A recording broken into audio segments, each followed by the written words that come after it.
કિસાન નેતા પ્રવીણ રામ જેલની બહાર આવતાની સાથે જ સરકાર ફરીથી ઘેડ મુદ્દે એક્શનમાં આવેલી જોવા મળી રહી છે। થોડા મહિનાઓ પહેલા જ આપ નેતા પ્રવીણ રામે ઘેડના ખેડૂતો માટે 14 દિવસની સફળ પદયાત્રા કાઢી હતી।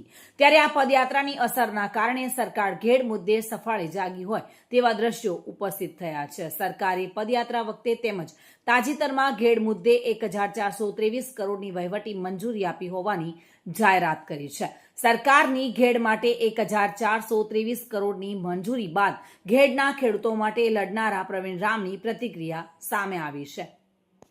નમસ્કાર મિત્રો, જય જવાન જય કિસાન।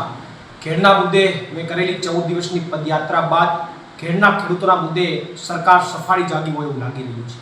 સરકાર છાસવારે ઘેડના પ્રશ્નોના મુદ્દે વહીવટી મંજૂરી આપ્યાની જાહેરાતો કરે છે, પણ એમાં સમજવાની વાત એ છે કે જ્યારે ઘેડની પદયાત્રા શરૂ થઈ ત્યારે પણ સરકારે ઘેડના કામોને લઈને 1400 કરોડની વહીવટી મંજૂરી આપવાની જાહેરાત કરી અને અત્યારે તાજેતરમાં પણ સરકારે ફરીથી જ એ જ વહીવટી મંજૂરીની વાત કરી અને વાહવાહી કરવાનો પ્રયત્ન કર્યો કે ઘેડના ખેડૂતોના મુદ્દે અમે વહીવટી મંજૂરી સરકારે આપી છે।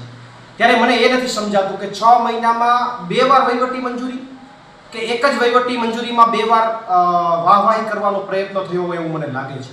અને એમાં પણ સરકારે વિશેષમાં એવું કીધું કે અમારા ભાજપના ફલાણા ધારાસભ્ય ઢીકણા ધારાસભ્યોને એમની રજૂઆતો અને એમની મહેનતના કારણે સરકારે આ પગલું ભર્યું છે।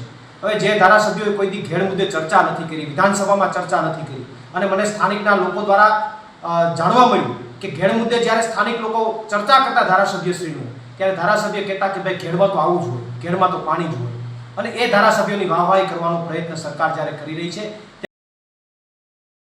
મધુ રાવલિયા સાથે bureau report, today Gujarati news.